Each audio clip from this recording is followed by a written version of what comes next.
Договорот го потврди и заштити македонскиот идентитет.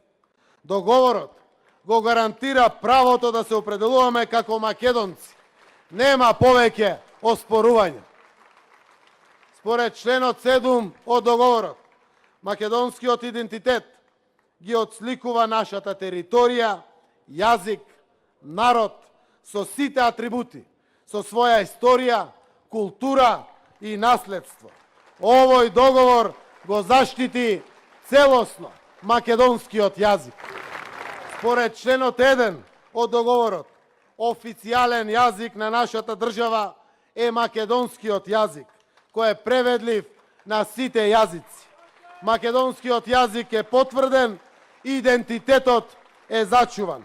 Договорот го потврдува државјанството како македонско сега и во иднина за секогаш.